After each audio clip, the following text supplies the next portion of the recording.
Hey YouTube, this is Lainey coming at you with another piercing story video. Yesterday I'd actually made two videos where I'm standing up in my bathroom and I actually had on clothes and I wasn't, you know, actually looked good. But the one that I really wanted to do, I uploaded to YouTube and it said it was too long. So, gotta be more organized. So this is about my belly button piercing story and all of that good old fun stuff. So, my story. I got mine done May 29th, 2010, and I got it the exact day after I turned 18. And got done in Tupelo, Mississippi. I can't remember what the piercing shop name was. Did it hurt? To me, it was my first real piercing besides, earlobes getting done. And on a scale of 1 to 10, it probably hurt about a 3. Um, at that time, I did not know how to take care of piercings, you know. So I didn't know anything about H2Ocean. I did not know anything about oozing and sebum leaking and all that good old fun stuff. And so I cleaned it with like regular soap, like regular Equate, the yellow soap that you get from Walmart, and I would dilute that in water, get a cotton swab, and clean around. I would clean the crusties off, and for some odd reason, I would put Aquifer on it. I don't know why I put Aquifer on it. Like, honestly, I don't know why. How you're supposed to clean it is with sea salt and, or H2Ocean, sea salt, a sea salt saline soap solution. That's how you're supposed to clean it. Clean off the crusties about 3 or 4 times a day. I would clean it I remember cleaning it every 3 hours. I would wake up at 9, clean it at 12, clean it at 3, and I think I would clean it at 6 too. So I would clean it. I knew enough to clean it like multiple times a day. So this is what my belly button piercing looks like. I'm gonna stand up. This is what it looks like. I'm not skinny, but I do love my belly button piercing. At the time I got it, I was, I think, 180 pounds. Right now, I think I'm about 150, but I still got it done because I wanted a belly button piercing for a long time. So when I got done, I did not tell my mother. With all my piercings, I never told my mother. But I always promised myself, for example, if they got infected, I was going to tell her because I wasn't going to die for a piercing. So, about a month after I got it in like late June, on a Sunday, I knew the area was infected because it was not feeling right. It just wasn't. I knew something was wrong with it, but at that time I didn't know anything about piercings. I just knew something was wrong. It wasn't like my whole belly button area was hurting. It was hard. It was sore.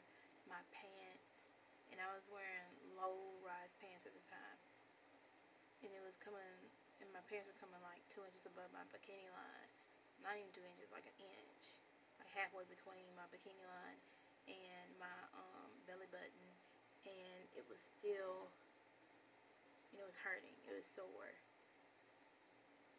and it had been sore for I think a good 3 days. So we were in Walmart, and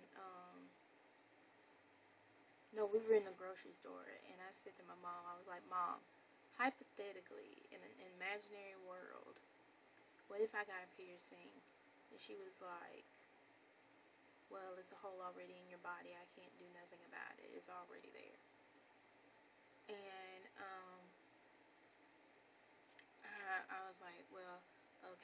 my belly button is infected, and I need you to do something because it hurts. It's hard. There's also stuff. It was like green pus leaking out of it. So I think I infected it with that stupid Aquifer. Again, I don't know why I put Aquifer on it. Don't ask me why. Aquifer is just like Vaseline, like a little bit of a thinner version of Vaseline. But either way, so she got alcohol and peroxide, two main things they always tell you not to put on jewelry. I mean, not to put on a piercing. But I was in desperate. That was desperate times. So I was like, sorry. So I was like, it needs to get fixed. So she boiled it out. I did not take the barbell out though. Did not take the barbell out. And so after that, it was doing fine. It was still kind of hard, but it was like hard around the immediate piercing. It was not hard like all the way around that whole entire area. So after that, a few months goes by. I go to college, and somehow I lost the ball on the end of my barbell. One second. Let me show you. I lost, that little part.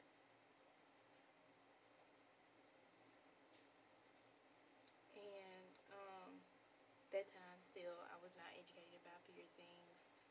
I didn't know you could buy body jewelry parts off the internet. So this is exactly the one that I got pierced with, the same exact one. There's a little emerald gemstone in it. And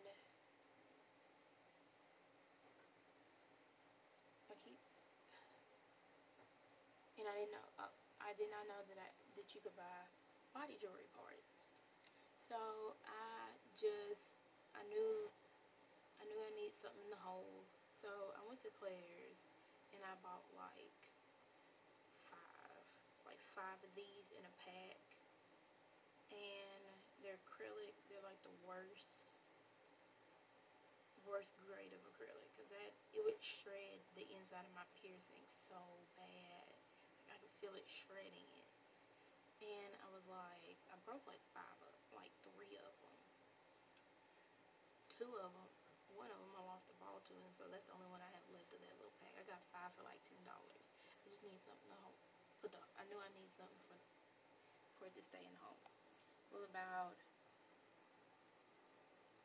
mid-May, I stopped wearing that at all. Again, I had no upper ball for this. I got tired of wearing that because it would shred the inside when I put it in, took it out. So I wouldn't keep it in there. Dumb me, I had to pierce it for 2 years when I started not keeping a barbell in there. And dumb me thought, oh, it's never gonna close up. So stupid. So apparently it closed up and I didn't know it. Well, about September when I got my industrial, I ordered, a week after I ordered that, I ordered this beautiful little twister jewelry with emerald rhinestones up in it. And I ordered a ball and, this little cone. Beautiful little 6mm. I think it's 6. Yeah, it's a 6mm cone. Wide cone. Yeah, and I ordered that. So I'm so excited about my new jewelry. As soon as I get this in my mailbox, I jam this beautiful little piece of jewelry into my belly button. Well, my belly button was resisting like nobody's business. And I was wondering, I was sitting there and I was like, why is it not going in? To my surprise, it had completely closed up and I had to technically re-pierce it. So, in my backpack, I had this I was carrying around for like 2 years without the ball. And I had to put this one back in sea salt, wash it, all over again and clean it completely. I don't know why I kept that out for like 4 months. I don't know why. And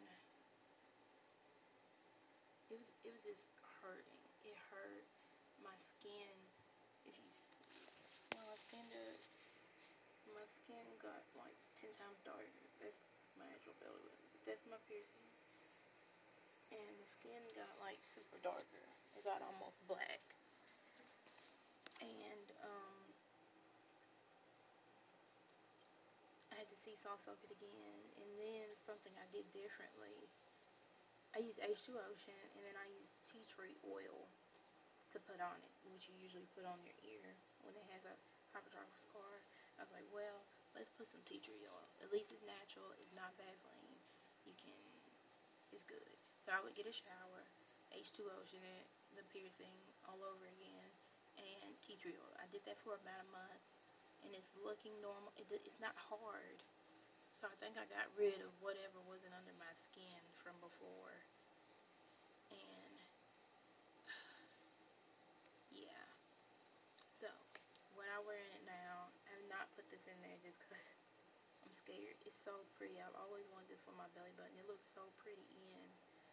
But I wear this, and then I have a little cone, and sometimes when I'm feisty, I put a cone in there. Yeah. So, moral of the story is, don't take that jewelry out, because even if you think it's not gonna close up, it might. It just might. You don't know. Your piercings have a mind of its own. Each piercing has a mind of its own. It has a personality. It's either a morning person or a night person.